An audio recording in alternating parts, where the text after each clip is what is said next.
What's up, everybody? Welcome back to Lost in the Woods. I'm Vera, and I'm with my good friend and pal, Paratrperpro. What's going on? What's going on? AKA Chris House. How you doing, man? I'm doing fantastical. Fantastical. Ooh, that's a new one.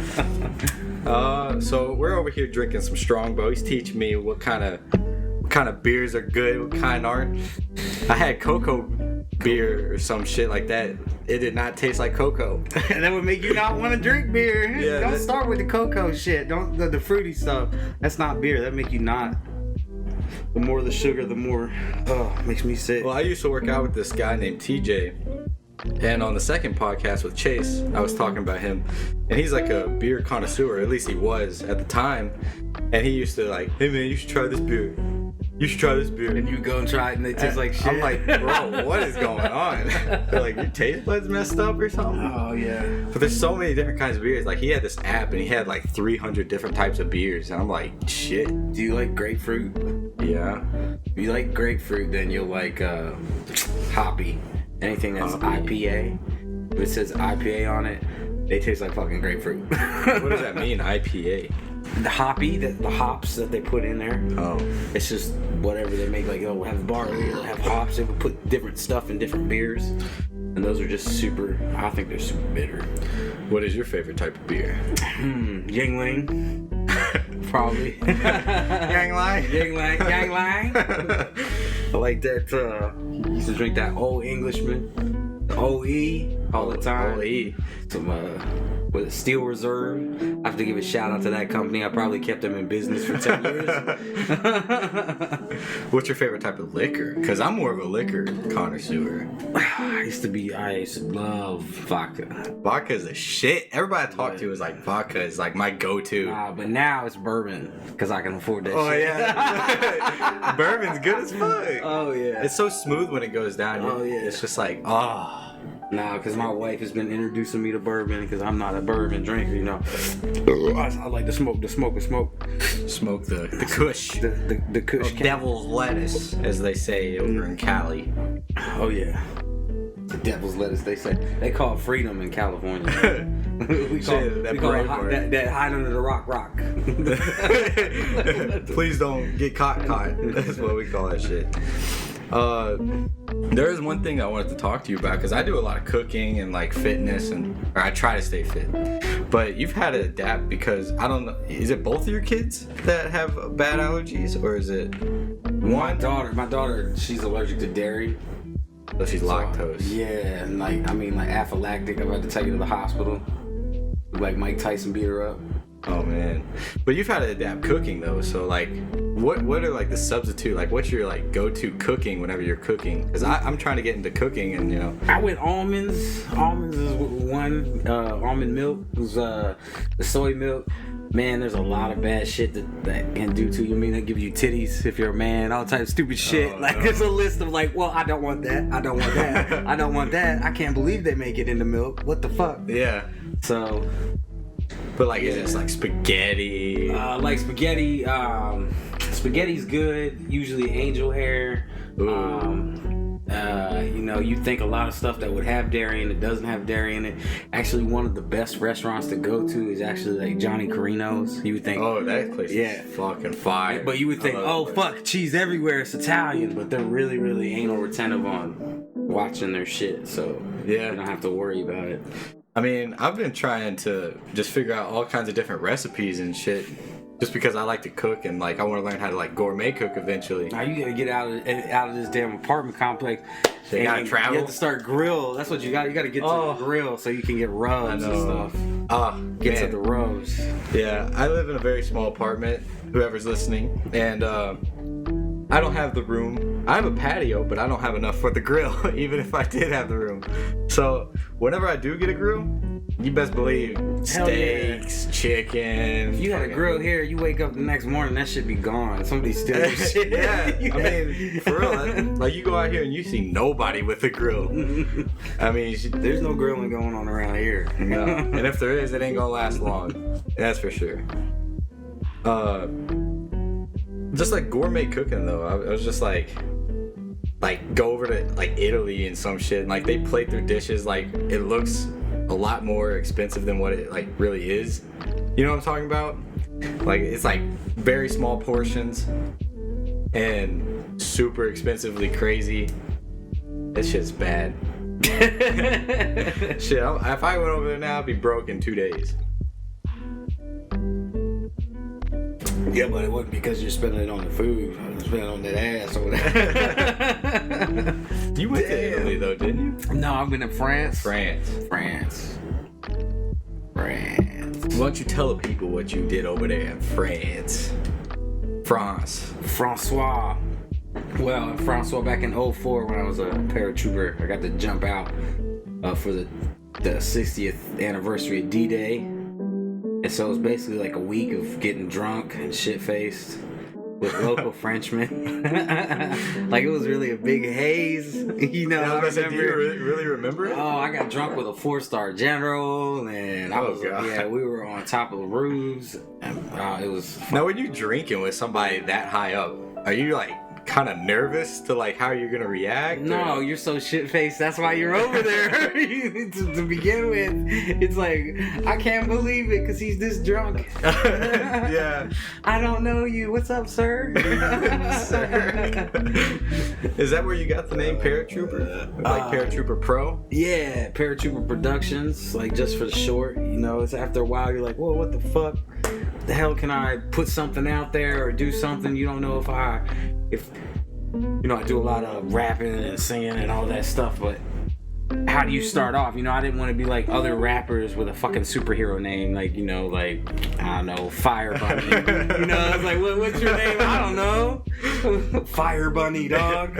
What? It's hard coming up with like a stage name. I don't fucking know. That's what I always thought. I was like, if I started doing this because I enjoyed it and I was kind of therapy for me, and I always thought to myself, if people come up with a name, I'll fucking go with the name that people call me. You know, unless it's like, you know, like macaroni nuts or something like that. Like what? Macaroni. It's like the crowds just fucking Yo, Mac changing. Nuts. Yo, you seen Mac Nuts last night? That shit was fire. Oh God, that's crazy. So how long have you been rapping? You said it was like 13. You were 13 or something. I probably started rapping 12. Yeah, it was a funny story. So I moved up and down the East Coast all the time.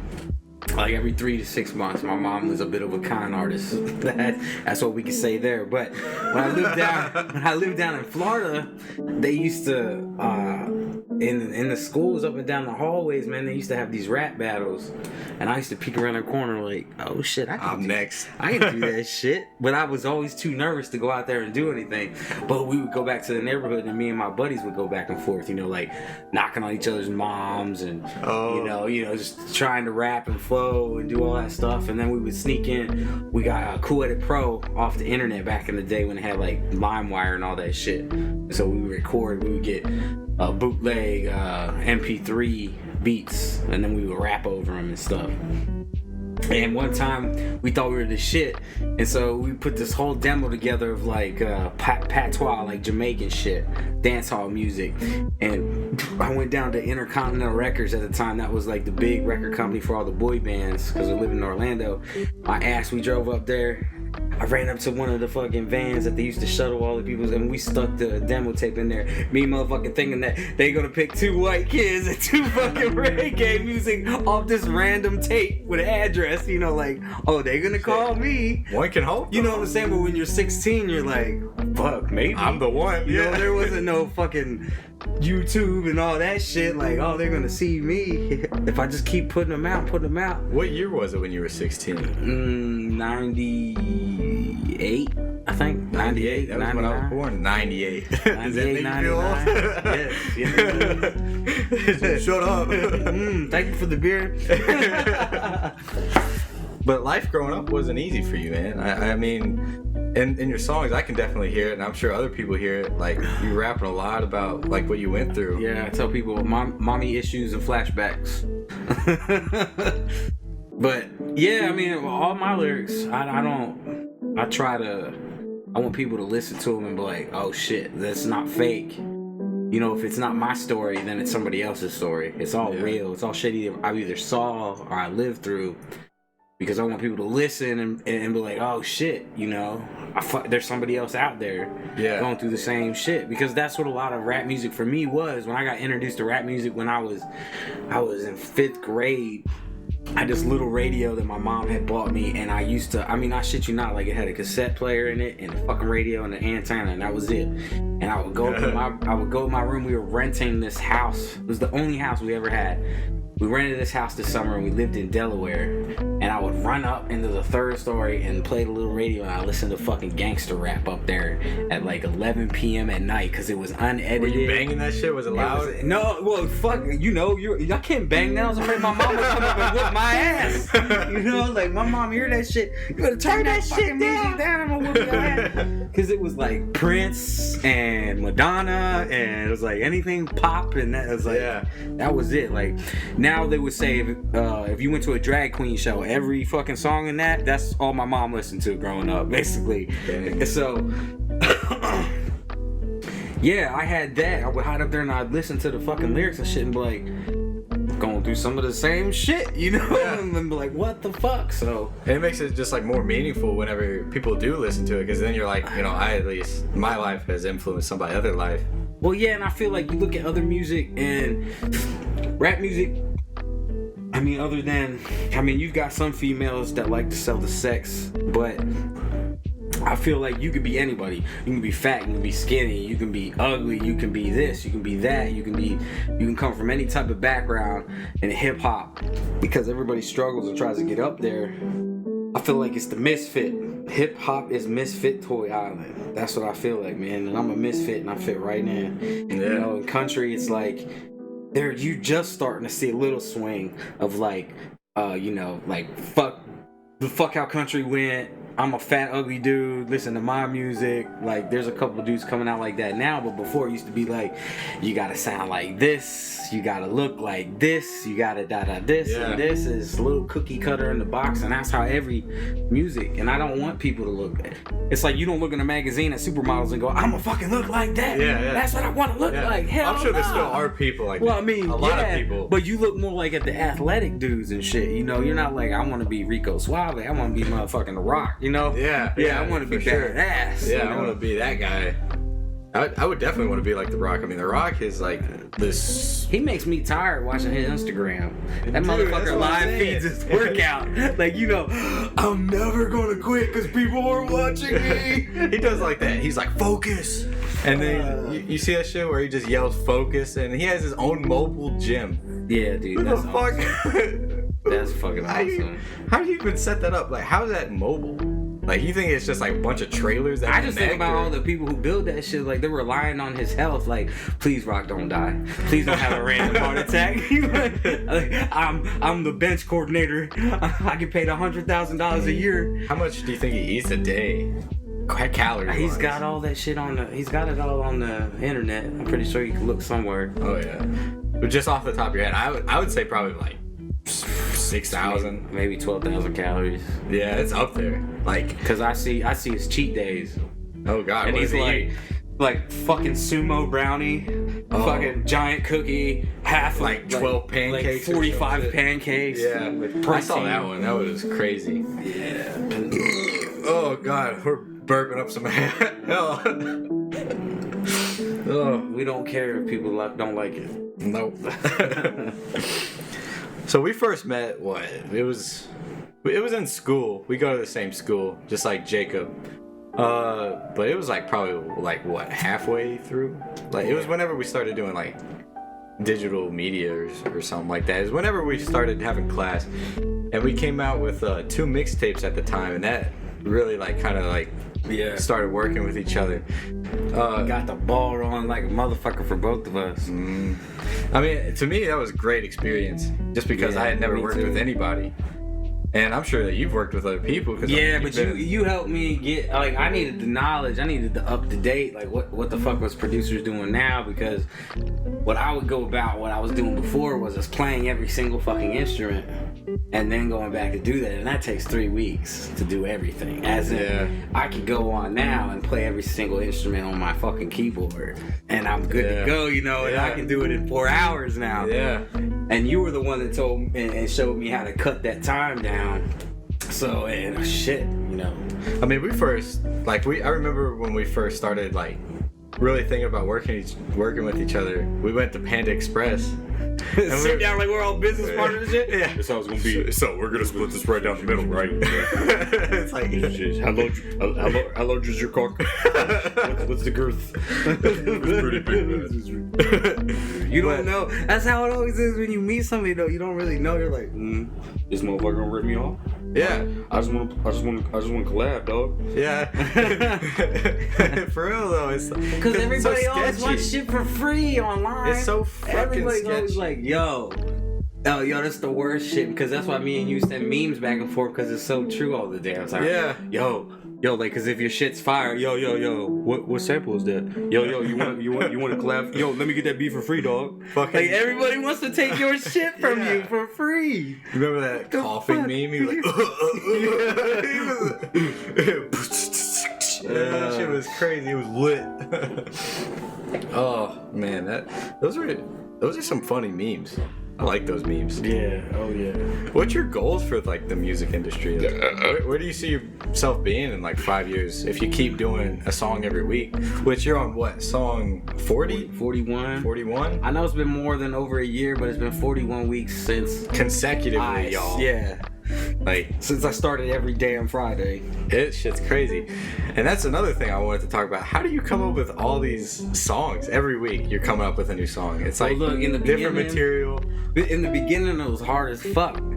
Because you have to look, there's this barrier that you have to break, I feel, when it comes to songwriting. Like, if you really want to be true to yourself, like, Logic is a great, and I'm glad you're a fucking fan of him, because he's a great fucking example of somebody who said, because a lot of people don't understand, okay, I'm rapping about all this crazy shit, and people are like, oh my god, I can't believe he's rapping about that. But if that's all you fucking knew, it's not crazy to you. Other people have never seen, they've just never been in that lifestyle. Like,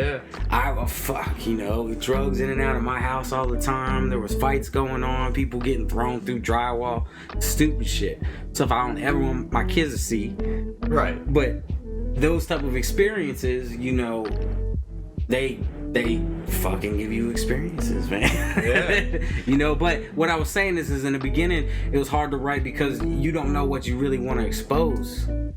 That's the hard thing, is like, do I really want to talk about this stuff? Because I've been fighting. Because it's really personal. Yeah, you've been fighting the whole long, and for a long time I had relationships with my father and my mother, and now I don't. So it was easy for me to talk about it when they don't even want to talk about it. So that's a form of therapy, and people really, they really can tell in the lyrics, and that makes it easy. And then when you run out of mommy issues to write about, then you start looking on and what do they call, Facebook stalking people's shit. Like, oh damn, oh they are having a bad day, I'm gonna write about that shit. Oh damn, Cynthia, we'll change that name to Rebecca. Switching that shit up. Switch it up. No, and then now I got people that I try to help. They'll call me up and they'll say, hey man, I need you to tell my story, and I'll write. They'll send me a story and I'm like, boom, there's a song, thank you, appreciate it. Yeah, thanks for the content, the material. Oh yeah. Or for the longest time I'd have something that would hit me during the beginning of the week, and I'd dwell on it, and it used to just make me so damn mad. And now I get to write a song every week. So if you fucking piss me off, you'll be in that song. Right. Hey, is this podcast gonna be in the song? Hey man. Nah man. Shout out. Motherfucker give me that strongbow for free. You know what I'm saying? Shit, next week I better hear the song. Gave me that strongbow for free now. Give me that. You just go in. Shit, it was good. It tastes like apple cider, no problem, man.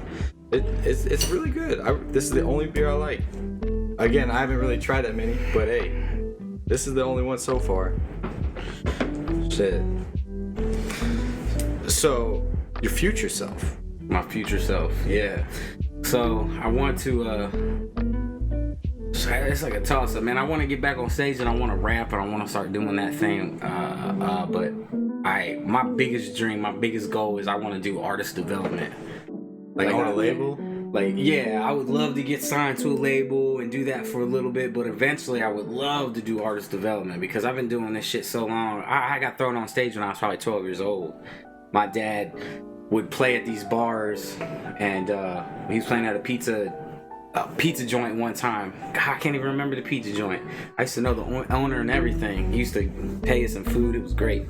But my dad would have my dad would go and he'd play for like 3 hours, and every hour they would have a break set for 15 or 20 minutes, and I would go up and I would play. Boy, I sucked ass. I mean, it was just like like a dog screaming, you know. I'm playing I actually legitimately at 12 years old I wrote, like, I had 3 or 4 songs written, and I would go up there and I'd play, and I know I sucked shit. Well, my dad was an asshole, you know. It didn't matter if rain, fucking sun or shine. If I was sick, get your ass up there, you know. You want to do it? And I'm like, oh. But he taught me no matter what, you have to go up and do it. Because there was times when I sang for the Army, and we were touring, and I did the most shows I did in one day was 7 shows. Jeez. And I got to the 7th show and I didn't have voice left. Nah, I don't think anybody would. We got there and I'm up there singing like. What kind of songs would you sing? So, like, we had a 16-man group.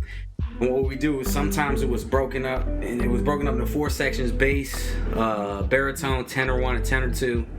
And we would sing like some of these songs, like we would break down some country songs like Letters from Home, which was a John Michael Montgomery song. I actually got Army Medal for breaking that song down a cappella. We took that whole song and broke it down into vocals and just sang the whole thing. And then we did stuff like doo-wop, like Rockin' Robin, where we'd have 4 guys come out and sing back up, and then one dude would sing, and then we'd all be dancing and stuff in the background.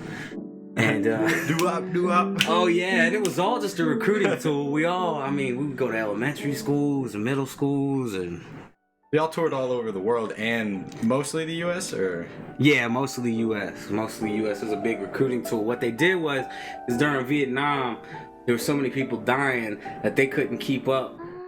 And so the 82nd made their own little chorus. So when all the bodies were coming back, they had somebody to sing, they had guys to sing from every single unit in the airborne. And so they would go and they would start traveling. Well, they turned those guys after Vietnam into like a recruiting tool. So you can't go in the Army and be a chorus member. I'm just gonna let your ass know that already.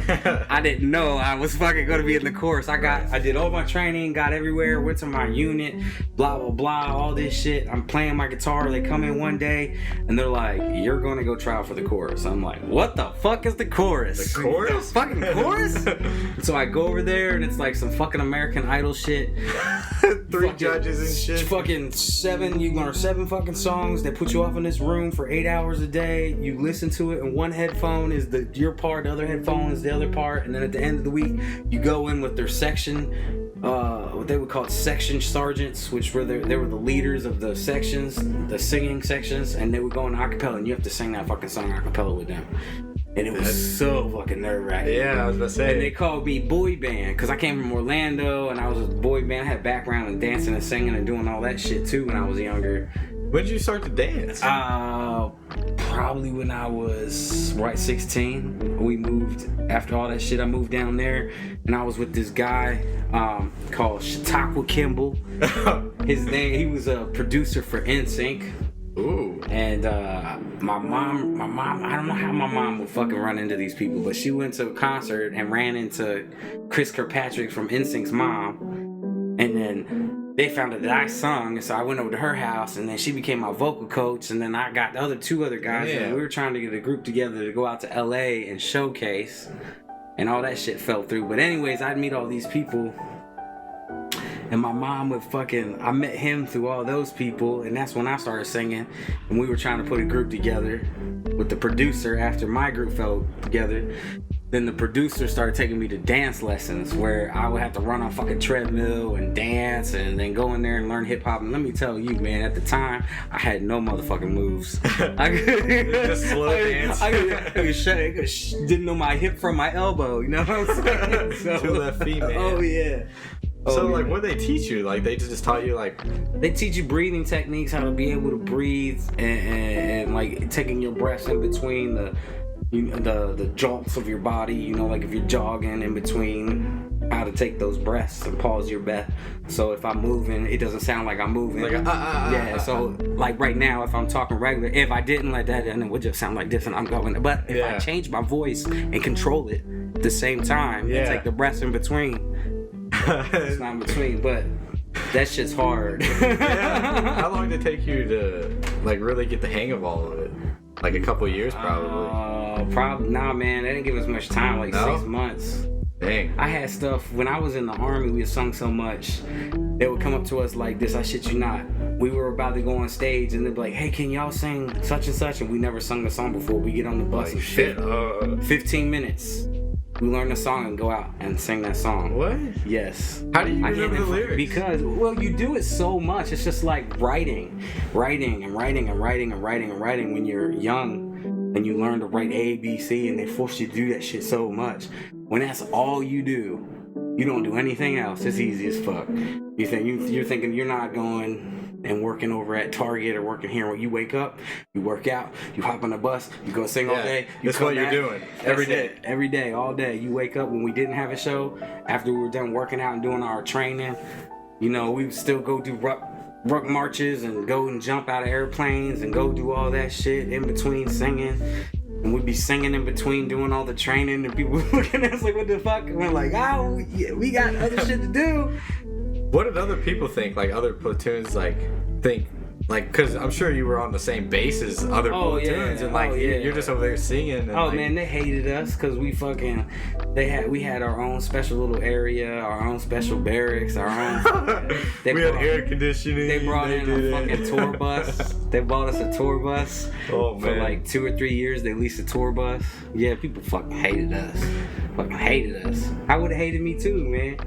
Yeah, I mean, it's like you all got the quote-unquote special. Well, in the beginning, when we ripped off and had 2 deployments at the same time, when I first got there, we had just went and invaded Afghanistan. Everybody was still in Iraq after they invaded that.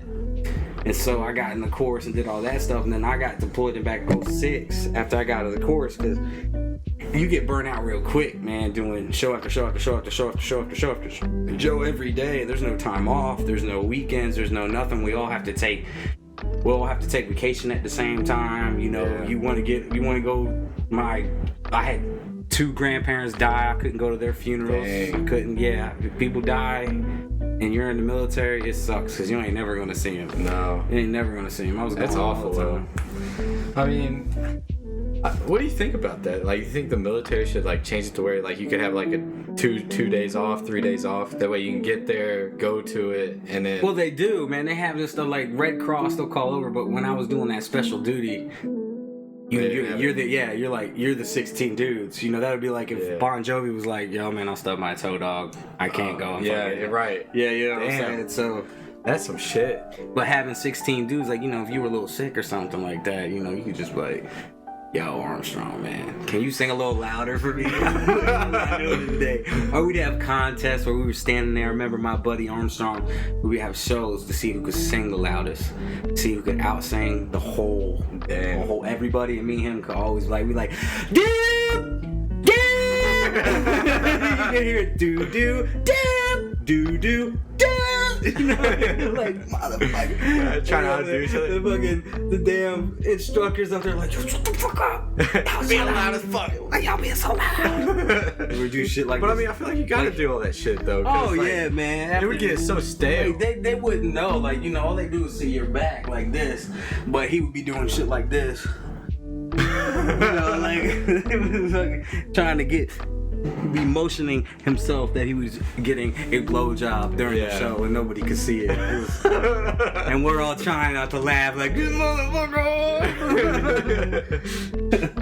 Did you ever mess up when you were on the course? Oh. Like on stage, like enough to where it was like you're about to get like the knife hand? No, never, man. Because what they were so anal retentive, like. It took some people like 6 weeks because you had to learn dance moves. Oh yeah. So that was the one thing too. Like, we had this little entrance where we'd march and everybody would buzz and you'd slap your ass because that was the big thing. Like when you're on the airplane, everybody's like, "Check equipment, check equipment," and we're all sitting there, blah blah blah. okay, and then the last guy, slap his ass, because after you check the parachute harness in the back, then you slap the dude's ass because you can't hear nothing on the airplane. You're like, okay. And then we just stop, and the whole room would go, boo, and we'd harmonize that in 3 different harmonies, so it sounded like an airplane coming in. Ooh, and we'd be singing that. That's like really intense. Yeah, and then you would come in and kick. Yeah, man, just look it up. 80-second All-American Chorus. That cheesy ass shit's probably online. Is that like yours? No, there's tons of stuff. They're still going on today, man. They just fresh rotate in and out. Yeah, it's a special duty. Depending on, I don't know. You still did PT and all that though, didn't you? Yes. That's why I said we did physical training every morning. We did rock So it's not like you marches. got like really special privileges. You just got like, No, you man. got a tour bus. That's about it. The 11 years that I was in the Army, that was the hardest job I had to do. Because like course. even in the infantry and all that shit, like you got your downtimes. Like you go out and you do your field problems and your field exercises. And even if you're doing missions where like, okay, we're gonna go out here and scout out blah blah blah, or we have this village to go in and attack or something, whatever the makeshift thing was that you had to do, you always had downtime to rest. And that was your time to sing. And in chorus, you don't have downtime, so it was fucking, and no sleep, man. There was times we were on the road for 3 months, and I would sleep maybe 2-3 hours a day. It was so bad that I was getting lack of sleep that I was having sleep paralysis. You ever have that? Yeah. Where you wake up. I mean, shit, I probably had that the other day. Wake up in your body, you're like, oh shit, I can't move. I had that shit on the bus one time, because I was sleeping on the bus, on the ground in the bus, and I woke up and I was like, I can't breathe. I just remember like looking at my buddies and they're looking at me. I'm like, you know, like if you're choking to death, but you can't say it. I was like, God, that's when I knew. I was like, I gotta get the fuck out of this. I gotta get away from this job, man. And Yeah, so, how much longer after you toured did you get out? oh, I toured with them probably for about 2.5 years, and then I was like, fuck this, and then I enlisted in the National Guard because they were giving a $7,500 bonus. 82nd didn't give me shit, so I was like, all right, well, and they wanted me to go to Iraq again, so I ended up going again with the fucking Guard, but it took 5 more years. I didn't go that motherfucking, because I was supposed to go like that next month, and I was like, nope. So how did it work? You were in your Army, right? And you were in the Army for how long till you got there? Till you got to the I was in the Army. Guard? I was in the Army for 4 years before I switched over to the Guard. And now a lot of people, the Guard is sort of like part-time, where like you can work a full-time job and then you show up 2 weeks out of the month, and then 2 days out of the month and 2 weeks out of the year.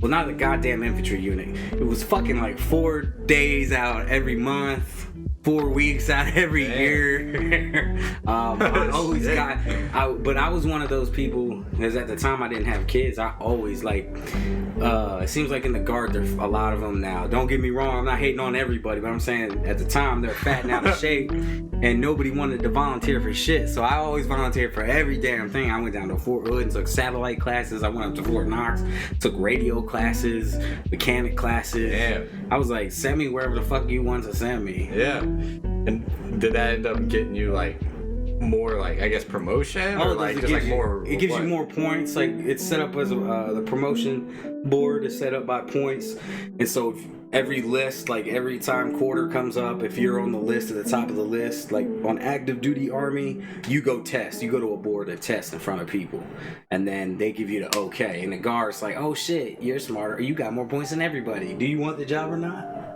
So you either have to wait for something, because that can be fucked up too, because you can have somebody who's like 67 years old sitting in a fucking slot, you know, for 100 years, and you're like, dude, are you gonna die? Like I knew one guy had been in a spot like 27 years, and his son had just turned like 22 and joined the Army, and he was sitting in the spot and waiting. So his son went in as the same job, so he sat in the spot. So when he retired, his son would take in the spot. I was like, damn, no, you don't get that shit. Yeah, you only get that shit in the Guard, son. There ain't no way that happens anywhere. Hell no. what was it that you enjoyed out of all that though? Like, was it just the touring, the experience?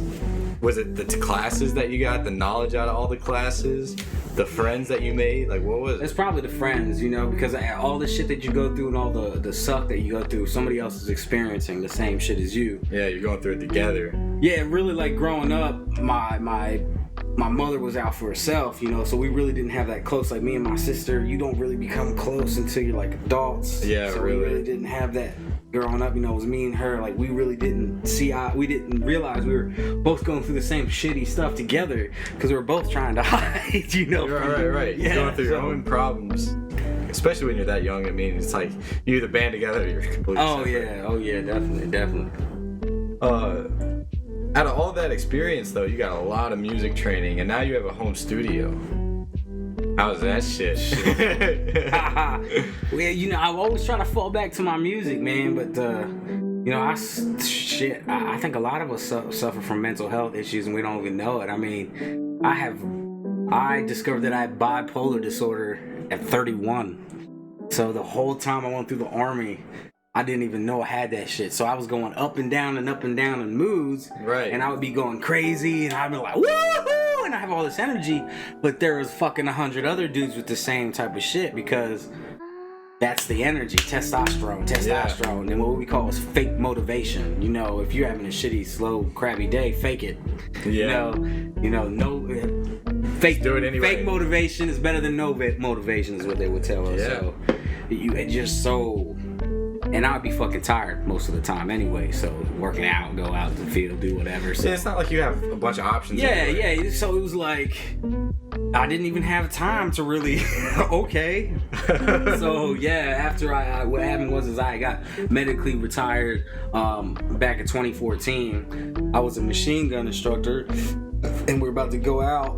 And they said I was flagged and that I couldn't grab my weapons. And flagged means that either something's wrong with your file that's not allowing you to do something. You know, either you're overweight, you can't pass the PT test, which I didn't have to worry about that fucking shit at the time. It was fucking mental health. I had PTSD that they clocked me from my last deployment. And so Obama had passed at the time when he was president, passed a law because they were trying to do cutbacks. Yeah, I remember that. Yeah, to if anybody had any mental health issues that they couldn't hold a weapon. Well, I'm in the infantry. The main fucking thing is what? We kill people, so we have to train to do it. I mean, when it all comes down to it, but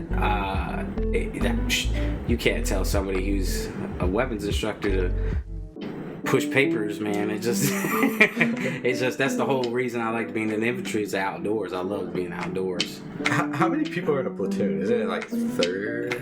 It's usually, well, in basic training, they try to push it to 60 people. Shit. Because I remember watching this movie, and movies, they're kind of accurate, kind of not accurate, depending on what movie you watch. But every, like, platoon or, I guess, squad, like, had, like, a home, like, a cook. Like, you'd go to this person if you wanted some good-ass food. As good as you could get it. Usually what they do, like, in the Guard, it's like companies. They have them divided up, like Alpha Company, Bravo Company, Charlie, etc. And then within the companies, they have platoons. And then those companies, they usually, I think they have only 2 platoons. But anyways, they'll have, each company has a cook. And then you would go to that cook. And like each company has a medic, each company has... I want some ice cream. Yeah, because you have 7 guys in the squad. Anyways, man, the Guard sucked. Yeah. I mean, it sucked at the same time. It was good. Like, you know, you have all your shit in the Army. Like, they didn't have fucking cots in the Guard. Like, I had to go Walmart and buy my own damn cot and shit. But Cot, like your fold up fucking pop.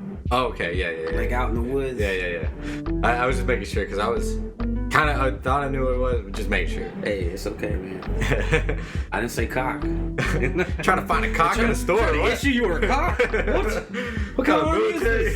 What kind of military? That's the Navy. They issue those in the Navy. What's their is it call sign? Like the UA? Oh, you're talking about hood. Yeah, it's like hood. Yeah, we used to make fun of that shit because, like, well, over at the 82nd, you always say, you know, airborne. You walk by when you salute an officer, you say airborne, and they would say all the way. That was our response. Right. Like, so different units, like, have their own different things. Right. But, like, Airborne is opposed to, like, so you have like special units. So you would have a regular unit, and then you have like an airborne unit, and then you got Rangers, and then you got Special Forces. Right. And then you got like, so we always chat. You know, the hoo-ah was like, you know, hey, hoo-ah's for bitches. You know, like hoo-ah, like get the fuck out of here. What the fuck? Like, you throwing something up, mother? You got something in your throat? But I think my brother had said something like the Army's like oorah, the Marines are like or like Marines are oorah. Or yeah, something like that. And then like the Navy's like hoo yay or some shit. I was like, I don't know, man. That sounds funny though. Getting on like a big ass hoo yeah. I'm like, what? But I thought they were all the same for a long time. I thought they was just all oorah. Man, I didn't know shit, man. When I went in, You went in 18? yeah. Gotta get out. Fucking best decision I ever made. Yeah. Meet a lot of cool ass people, and you get that discipline. You don't really. I mean, you're getting told what to do every day. It's like, if you ain't poor, I wouldn't recommend it. You might not come out poor, but you come out crazy. Hey, that's a good trade It's off. not fucking worth it. No? No. Oh, God. Going back to the home studio, though, you got like a lighting stage or some shit? Is that what I remember you saying something? You got like a lighting stage? I got like what I did. I set it up where I had 2 overhanging lights, like garage lights, and then I've got 2 giant LEDs that I can position anywhere. But I have this like, you know, green fucking blanket screen that I put in there. You brought that to school one day. Yeah. Big ass blanket that was just purely green for green screens. Just map all that shit out. Do you enjoy doing lighting?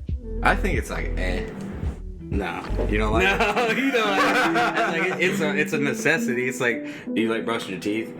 Nah. Yeah, but I have to. I don't want to. Do I like working out? Let's be honest. No. No. Nah. But I have to. Yeah, I have to. I have to. I need to start working out again. I was like, I'd rather be drinking on a beach than working out in the gym. I think everybody would. Yeah. I need to start working out again, though. I'm getting fat. I need to just start going and start running. Really, I don't even need to go to the gym. I just need to start running. You just need to find something that makes you happy. That's it. That's what I always tell people. Stop doing shit that you don't like, and you'll stay working out. You don't like running, and you keep going to run. You ain't gonna run. See, my biggest thing though is like the discipline, because like I enjoy running. I just hate having to do it. You gotta find some groups now. That's what you need to do. Go online, find some damn running groups. I need to do something. Go find some, shit. You're young, man. Go find you some. Little hotties to run with. Yeah, like running, running chick groups, cooking chick groups. Yeah, like co-ed cooking dating class. I gotta have some shit like that. I'm really trying to like focus on music, and I'm not using that as an excuse because I still think. Ain't nothing wrong with that. I'm just, hey, whatever, do your thing. Yeah, I really enjoy making like these songs that I've been making recently. It just kind of gives you like a sense of relief after you get done making one. You're like, I really enjoy it. I like listening to it. I think other people will enjoy listening to it. Yeah, I'm glad, man. I'm glad you're doing your own stuff. I try to tell people, and this is just one man's opinion, but I feel like when you do a cover of a song, if I were to take, I wouldn't pick a Picasso off the wall and draw a Picasso and go, look, I did fucking better than Picasso? Right. Fuck no, you didn't do better. Even if you did better than Picasso, they'd be like, it's not a Picasso, right? It's not a Picasso. So it's like, when I do somebody else's shit, it's not their shit. You're listening to me because it's their shit. Even if I sing that motherfucker better than they did, they made it famous and they got money off of it. God damn it. You're like, Unless you really wow. Yeah. Like, wow, that was insane. Now, no, I'm saying, but if you're on a show or some shit, that's another thing. Because that AGT, the Cody Lee guy that was autistic and blind, he did, in my opinion. Was that a cover? It was a cover. Oh, fuck. Well, he's so damn good, I didn't know it was a cover. So I mean, it was crazy. Shit, we'll do it. If you do a cover and they don't know it's a cover, you're good. It was like, yeah. But it was like a song back in like the 80s or something. I looked it up and I had started like researching him, and I've already told you, but if you're listening, like, go look up Cody Lee on AGT. He's one of 10 people in the world to have like the perfect pitch. He can listen to a song and play every key and sing it perfectly just from the first listen. Doop doop. No, that's off key. Doop That's crazy. That's insane. I wish I like. Nah, man, that's another level. That's another level of stress. I mean, just to think about being able to carry out that precision, it just makes me stressful thinking about that shit. Like, he's on another level of intelligence when it comes to that realm of his brain. Yeah. It just stresses me out just trying to think about that shit. Like, all the damn years that it took me. Because for me, pitch was never like a off-on pitch thing. Mine was always like a confident thing. Because it was like, all right, I'm about to hit this right here. But if somebody like, usually in the beginning when I first started singing, it was like, excuse me, shit. Hey, man, why don't you sing right now? Somebody puts you on the spot, you're like, shit. What do you want me to sing? like you already know you don't sing enough because you don't know what the fuck you're gonna sing to begin with, so you already know you're gonna be nervous. Yeah. So you didn't start it off nervous to begin with. Yeah. So, man, once you get that shit down and that confidence down, and where people can just say, "Hey, sing," you're just like, and then you're like, okay, all right, we good then. All right, we're fine. Yeah. Motherfucking Stevie Wonder, motherfucker. Yeah, okay, we're fine. That's something, because whenever I started going to school, I had no musical background whatsoever. And then, like, I started meeting people, and I'm like, dang, like these people, like these people have been doing it their whole lives, basically. And then, like, whenever I hear you sing, I've never heard anybody who can sing like that. And I'm in my mind, I'm like, damn, that sounds so good. Like, that was crazy. I'm like, you gotta think of the age gap, dog. But it doesn't matter. It could be somebody my age, and I'm like, damn, I've never heard that before. And like when somebody's in the studio and they're like, "Wah," I'm like, damn, like that was crazy. Or even when somebody's playing like the keys, like I love that shit. I love the new. Well, it's not new. They were doing it in the early '90s, probably even earlier than that. The vocoder fucking things. Yeah. Robot. That one kid that does it. He's like from New Mexico. I can't remember, man. Maybe he wore the Michael Jackson glove in one of them. I don't know. I can't remember, but he was doing it on that thing and just. Yeah. And I was like, what's that tube that they put in their mouth? You know what I'm talking about? And it's like that's what I'm talking about. It comes on if you buy a vocoder. It's called a vocoder, and it sticks right in here and mounts. Yeah, that shit sounds so good. I was like, it's like. It sounds like it's like the early version of like auto-tune. It was so good. I like that shit. Yeah, you can buy them. They used to synthesizers. Some of them used to have them built into it. Was it like an actual, just like a plastic tube? No, it's just a microphone. It's a microphone? Yeah, it's a microphone. Some of them are microphones, like that you stick right up here, and then some of them are plastic tubes. Because back in the day, they used to have them for the guitars. Yeah, that's what I was thinking of. You could stick them in your guitars and you could play them, and you would breathe in the tube. So that's what I thought they were actually like singing in it and shit. Yeah, that one. Damn, they're talented. No, that dude. I remember the guitars. You just breathing in them. Now, I seen some of them where there were mics, and that one kid that I think I'm talking about is breathing in too. Damn it, this ain't Joe Rogan. You can't just bring it up on the computer. I know, I can't just do that. But I can do it post-edit. I can bring it up. Just, what is it, like the Mexican kid? No, oh no. New Mexico kid, decoder, upside down, purple. Rainbow, Dasani. I'll just look up New Mexico kid vocoder. And then, yeah, I'm sure there's one person that's probably not the same person. I'll look for it when I get home. I'll text it to you. And I'll just and I'll just put it in post edit. That's what she said. Hey, put it in post edit. Weed. Aurora hemp. Yeah, Aurora hemp. Yeah, that was like a partnering company that made that with it. Talking about my computer right now. It's like a sticker on my computer. I think that was for my crystals. Yeah, this is crystals. Yeah, I bought that for my crystals. I have a Tanzine crystal with a rose crystal. Funny story is, I didn't know what a rose crystal meant at the time, and I was like, damn it. I don't know what the hell a rose crystal. But I got it. It's right over there, and I can go get it real quick. But it meant helping give birth. And I was like, I hope your poops are better. Poops are dude. They're good. No constipation since I got that rock. But, and then I forget what the Tanzine one's for. I think it's just like positive vibes or something like that. Positive vibes. I used to be major hippie and I was like, crystals, man. And so I got crystals and I even got a fucking lava lamp that doesn't even work. It's like, was it a hacky sack? Hacky sack? Is there a hacky sack over there too? No. Shit. He's like, I got a hemp sweater. Shit. That brings back some memories, man. That's funny.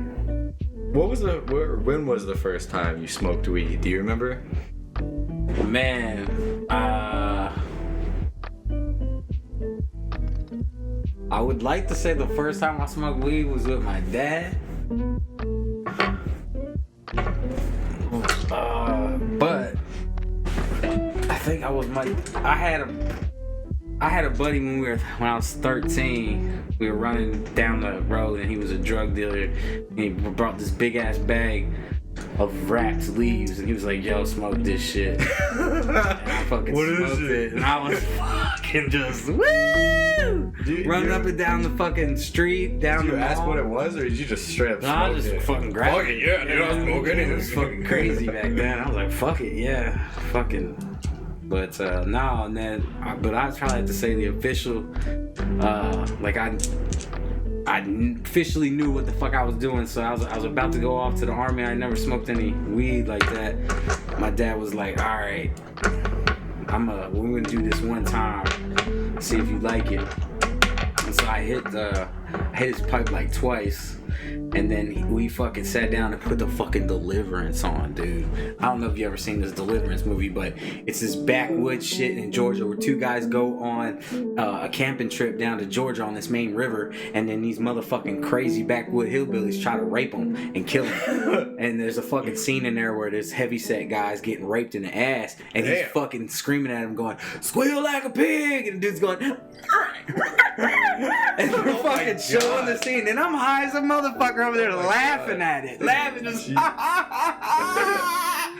know, it's like, you know you're high if you're laughing at the Deliverance, because that's a fucked up movie. It's a fucked up movie. Burt Reynolds is in that shit. Look it up. Deliverance. And then I played Jenga. I remember that. That had to be fun. It was pretty rough.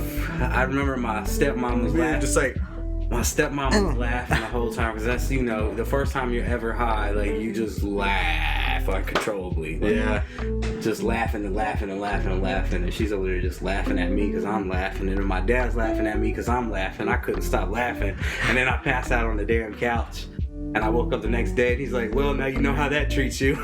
Yeah. You'd be like, yeah, I was that like, shit was fun. It was way better. Did you get hooked on it when you first started? No, cause I went right off to the army. Oh, yeah. Yeah. Right after that. Right after that. I went about 4 weeks after that. I was like, we were gone.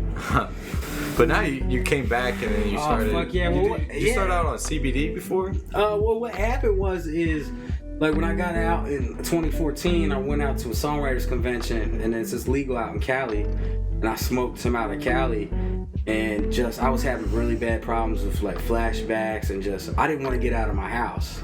Like, I wouldn't fucking leave my house. I thought that somebody was gonna kill me. Like, the anxiety was just so bad that I didn't come out for almost 2 fucking years. And what year was it? 2014, so 2014. Yeah. 5 years ago. Yeah, so I was going to college part-time at Eastern, and trying to be a fucking teacher. That didn't work out because fucking crazy. So, yeah. I had a... Fuck, I lost track. What the fuck I'm talking about? You were talking about teachers. Teachers and all that bullshit, and then so... CBD. Okay, yeah. So anyways, I started smoking, and I was able to get the fuck out and not be paranoid anymore. Right. Which is people have the opposite with marijuana. Some people, you know, they'll have the paranoia. I have friends that can't smoke because fucking paranoia. I can't focus. My thoughts race everywhere. I smoke weed, and my thoughts don't race anymore. Right. It's the complete fucking opposite. So I'm able to focus. I had all these issues that I didn't know that I was struggling with in school. No longer do I have those problems when I smoke weed. So it's crazy to me. So anybody who says any shit negative about it, you know, to me, just like any drug, it's a discipline. I think it's a disciplinary problem. I really do. It's like, because shit, man, I could become a damn sugar addict. You know, eat too much damn food and kill myself over that. Yeah. You know, the pills don't walk up my arm and carry themselves in my mouth. You decide to take it. You know, you decide to drink the beer. You decide to smoke the weed. Right. You decide, you know. And that's why it's a discipline. Yeah, exactly. Because if it helps you and you're doing it like you're supposed to do it, then what the fuck is the issue? Right. Yeah, I think... But when it comes down to it, I'm a big boy and I don't care what you do. Because what goes on with my life is not my life. Yeah, this is my life. So if you're happy, I'm happy. Right, yeah, I'm happy regardless. I'm happy. I do my own thing, so. Yeah. For me, it was more of like, I got I wasn't disciplined. So it became like a really bad problem for me because I would just do it. Just to do it. Yeah, do it recreationally when you don't. It's when you approach it from a medical. You know, it's sort of like a routine. Like, okay, this certain time, this certain time of day, this certain time of strength, this and that. And once it becomes legal, then people become much more educated. You know, they've got strands for you ain't feeling motivated to get your fat ass off the couch and go to the gym. They got fucking weed for that. Hey, you can't go to sleep. They got weed for that. You fucking having fucking paranoia and all. They got weed for that. Your cancer's making you vomit it. They got weed for that. Yeah, they got weed for everything. They got all this shit. And the thing is the side effects. Like, the more I take a shit ton of medications for fucking PTSD and bipolar and all this stuff, and I have medications that I take to stop side effects from other medications that I take. It's kind of, you know, weed's like an alternative. So instead of drinking, I mean, you still have like I know a lot feel good thing. Yeah, and that's another thing too, just because I know a lot of my buddies that were alcoholics too, that weed helped them get off alcohol. Right. Because you can't, let's not bullshit, you can't function drunk. No. There's no fucking way. And after a while, it just becomes, you get used to it, and then you fucking build up a tolerance, and then you start rotting your fucking liver and your kidneys. Yeah. Weed don't do that. You can keep smoking weed, and your body organs ain't falling apart on you. You know what I'm saying? Your kids ain't gonna hate you, and you ain't gonna take out a crowd of fucking children in a bus. You know why? Because you're too fucking tired to even get in your motherfucking car to turn it on, you know? If you high, you like, I don't really want to get out. Nah, man, I'm good. Hey, man, you want to come over? Nah, man, I'm good. You know, it's so funny, too. It's like wars have never started with people smoking pot. No, never. I don't think it would ever. No. It's because it's you like think bar fights start with weed? No. Definitely not. But you think that do they have weed bars over Cali? That would be a really good idea if they don't. I think they're talking about them. Or I remember, you know, this is funny that you're talking about it. I have a good buddy that lives in Nevada. And he's saving up money right now. He's gonna open up a pizza joint.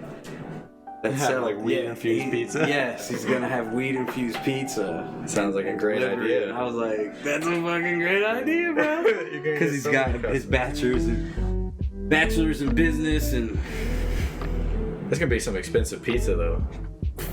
well, you gotta think though. Once all this bullshit and it becomes legal, that supply and the demand, because like in Washington, they had so much damn weed they couldn't get rid of the weed, and they were selling it like ridiculous. Like they were selling ounces for like Washington State. Yeah, Washington State. They had like ounces, and you have to look this up because I'm probably over exaggerating this, but like ounces for like $27 and shit. We were like, what the fuck? I'm moving to Washington. Yeah, they couldn't get rid of the weed, and I think their law is they can't export. So they were stuck with all this weed that they can't export to any other state because that was the law, as if it's legal. So Illinois is legalized. I believe they started to legalize mushrooms.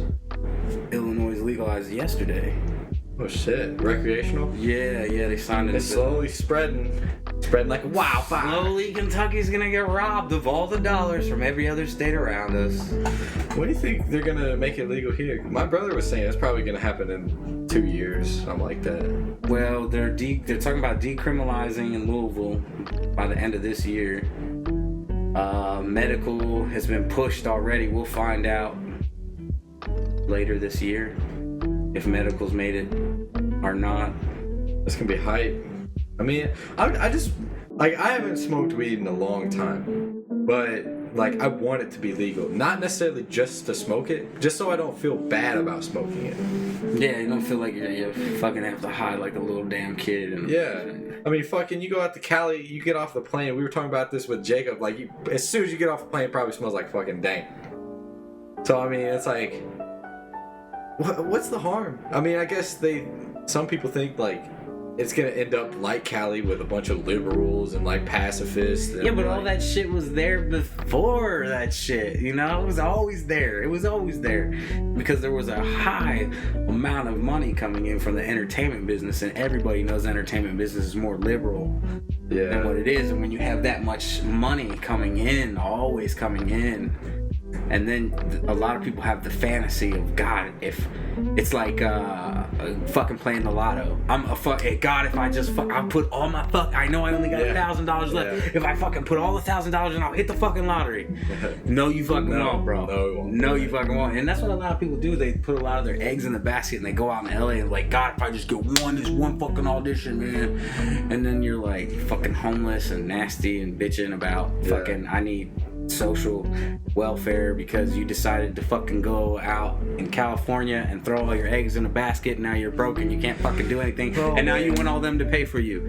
And so you're like, oh God, because anything that is free, somebody has to pay for it. It's not free. Right. It's never free. That's what taxes are. So if you didn't know what taxes are for, that's what your taxes are for. Yeah. To pay for all the free shit that isn't really free. Yeah. What do you think about Colorado? I think Colorado's a lot better than Cali. I mean, it has to be because it's more like... Oh, yeah. It's more chill there. Yeah, well, you don't get that big old giant... Oh, yeah. I mean, it's not LA. I've only been to Denver twice. I've been to Denver twice. I've had some family. Would you recommend it? Because my brother, he was like, let's go to Denver. And I was like, that's pretty expensive. Well, at the time, man, but this was like 15 years ago. They lived in the like suburban part of town and they always got their car broken into. They were in the nice white people fucking section and they always got their shit broken. Would you say visit though, not live? Oh, yeah. You can visit anywhere. You can visit Tijuana. Would I recommend it? No. Shit. I would definitely go to like all 50 states. I think that's on my bucket list. You got a bucket list? I mean, you've pretty much been everywhere. I want to go. I haven't been to the Great China Wall. I really would like to do that. But I want a tour guide because I like to be integrated through people and shit. But you know, I don't want to get like fucking kidnapped or murdered. Because I'm the type of motherfucker that would be around the type of people. I was like, yo, what'd you say to me? Yo, let me go down this alleyway. Fuck are you doing? Is weed legal in China and like Japan? Oh fuck no. Like, no, I don't know what Japan is stupid. Like they'll throw your ass in jail for life. Damn. Some stupid shit. I heard in the Middle East is where maybe Abu Dhabi. Like somebody had like he was at a party at a fucking DJ place there in like Abu Dhabi, and he had stepped on a bud, and it was in his shoe. It was going through the fucking, and they pulled him over, and they tried to put him in jail for 6 years. They took him. What? Yeah, 3 to 5 months to try to get his ass, get the lawyer, just get him out of the fucking country. Help me, please. Like, it wasn't even his fucking bud, dog. I was like, what the fuck? Like, yeah, that's how fucking ridiculous. What about like the are. Great Pyramids of Giza? You want to go there? You ever been there? That would be dope. Yeah, I want to go. I want to go there. Are you like interested in like the human evolution, like all that? Because I feel like that's a lot to do with Egypt. What about fucking aliens, dog? What about all that shit? What about aliens? You haven't been seeing that stuff on the news? What? All the Navy's released all these alien sightings. What? The pilots. Oh my God! You gotta get on. Yeah, it's official. It's official. UFOs. They don't call them UFOs anymore. It's A something. A. It's an acronym that starts with A now. What? Yes. Dude, am I missing something? Yeah. Oh yeah. When was this? Yeah. And you need to listen to Joe Rogan with Bob Lazar. So Bob. Oh yeah. Oh dude, I just clicked. I was like, Bob Lazar. That sounds so familiar. And then I'm like, Bob Lazar's the dude. He worked in Area 51. He was a scientist that they used to reverse engineer a flying saucer. Oh yeah. And this was a flying saucer that he said it could be 5 or 50 years old. It could be 10 years old. But basically, what he was getting at is they had this thing for a long ass time because he said they pulled off the shelf every 10 years, bringing new scientists to see if we had the technology to work it, and then they wouldn't figure it out. They put it back on the shelf. Like they do this shit all the time. Yeah, he said they had 9 different spacecrafts, all different. All of them are different, and So like aliens are confirmed. Yes, he said. What? Yeah, he said. Now the only thing they're confirming from the White House is that the Navy has released these pilots, have seen these unidentified aircraft. And the thing is that Bob Lazar has been describing this shit for 30 years, and they keep saying he's a fucking idiot and he's full of shit. He's a liar. Yeah. Well, they just came out with all this film and footage showing exactly what he was saying was on Joe Rogan's podcast. Yeah, this is on Joe Rogan's podcast, but the Navy released official documentation. The White House accepted that there is UFOs. Dude, I need to get on that shit. Yeah, I was like, yeah, this shit has been dope all week. I've been all over this shit. So I still need to watch like Sober October and Duncan Trussell. Yeah, it's dope. Bob Lazar. Well, because they were saying like he had this bone scan density hand scanner that you would walk in and go into Area 51, and he was talking about that for 30 fucking years, and they said it didn't exist. And back in 2010, there's a documentary on Netflix that the dude just shot, and I watched it this week, and that's bad. Bob Lazar, he shot it? Yeah, a guy follows Bob Lazar, and the whole documentary talks about these 30 years, about him working for that facility in Area 51.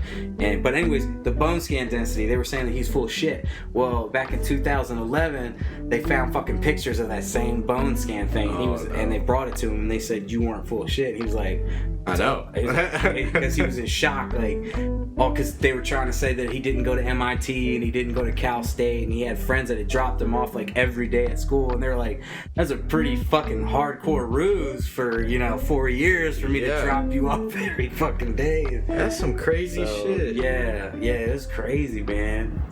All this shit. So, because he was talking about that the Russians, other people from other countries were working together, and he said, each ship had a group of scientists because they worked in pairs.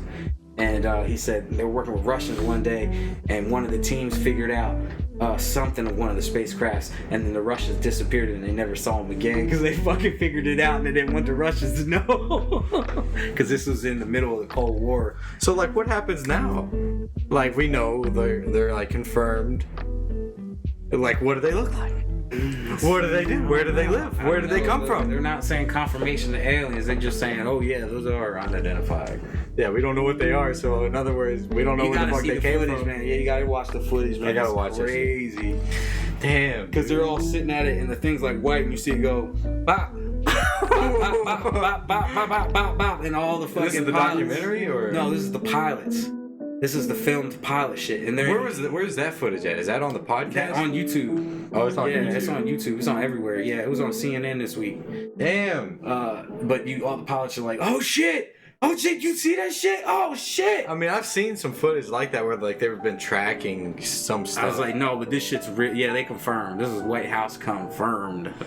Well, y'all heard it here. Like, oh shit, y'all heard it live right here. You heard it first, but not really. All fucking hype. Like, this motherfucker's a flat earther. No, I'm not. Flat Earth. The Earth is flat. I hate flat earthers. It's some. All right, I had a conversation with my friend Nolan. I was like, I jumped out of the airplane. I saw the fucking horizon when I jumped out. You see the curvature. You're not high enough. Curvature. But he's not a flat earther. He thinks that the moon is fake. Like, that's awesome. Because like whenever they landed on it, they heard like the bell ring or something. Oh, you're talking about the moon landings were fake. Well, no, like he thought some of those were fake too, but the moon itself is fake. That's crazy. We wouldn't have fucking oceans if the moon was fake, dog. I mean, he was saying because like whenever they first landed on it, they said they had a recording that there is that it rang like a bell. No, I think during that whole moon landing race, I think that we could have fucking forged that bullshit. Oh, I think we did forge some of it. But we eventually did go. Yeah, we did. Now I think now that's how that initial shit with all that stuff and all that, I'm on the fence about that shit. Yeah, the first one of us going, look, we beat Russia. Like, I really think that it was all made up, and I think we were working with. Here's a bigger conspiracy. I think we were working with Russia. I think we knew about aliens already at the time, and we both were like, oh yeah, well, let's put on this bullshit fucking race because we're gonna be working under fucking ground with each other. About the real aliens, you know, and everybody's like, yeah, let's race to the fucking moon, with fucking Game Boy and Atari fucking CPUs and our shit. I mean, do you think that we have more power in this fucking phone than the whole damn space? The first spaceship going less to the powerful fucking than your moon. phone. Yeah, I'm like, oh my god, they went to the fucking moon with less power. Ow. But I'm no rocket scientist. But that's something that's kind of like, I just put this together. Like, you worked for the government, and like they still keep secret. I mean, granted, you got to be like certain personnel. It was so funny too, because I had a secret clearance.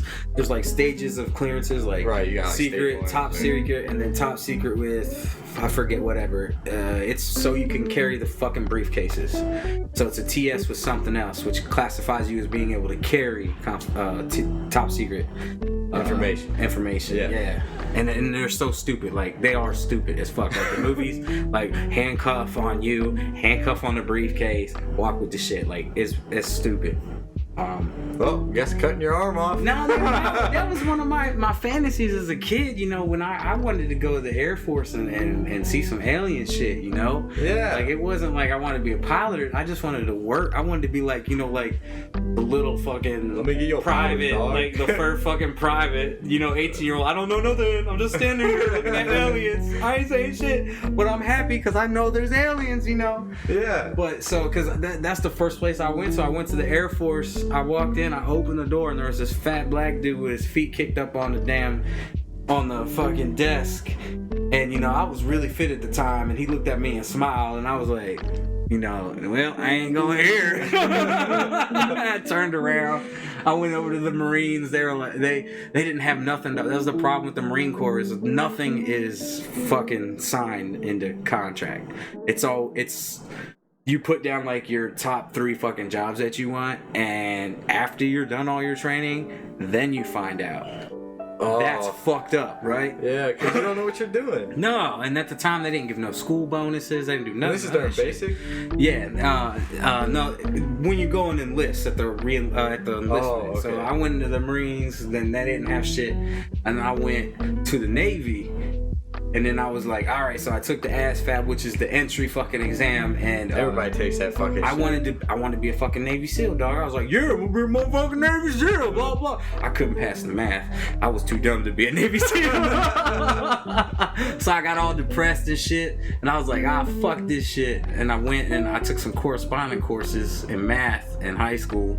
And then I was so pissed off, I went to the Army recruiter, and they were like, we'll give you $2,000 bonus, we'll give you $32,000 for college, we'll suck your dick.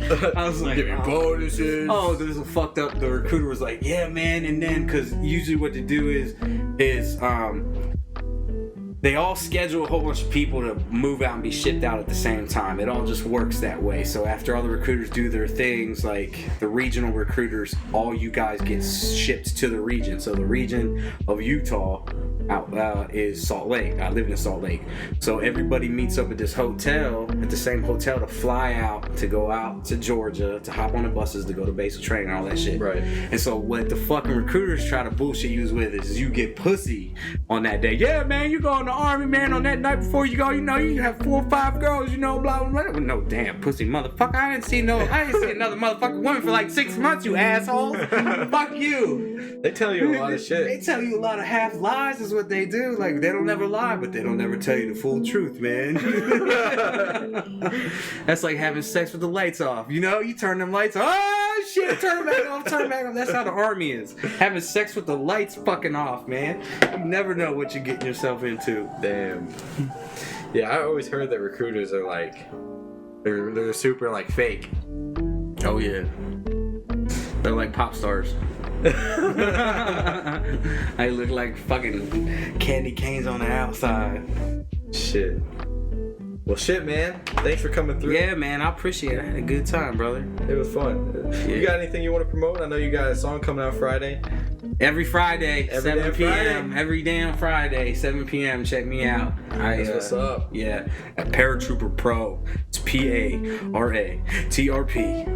I'll put it in the description. Oh, damn, in a burp. ER That was a Pro. wet burp. Yeah, it'll be popped up there, you know what I'm saying. Yeah, it'll be in the video and in the description. How about that? All right. Well, thank you, my friend. No problem, dude. Thank you. All right, everybody. Hope you all have a great evening, night, day, wherever you are on this planet. See ya.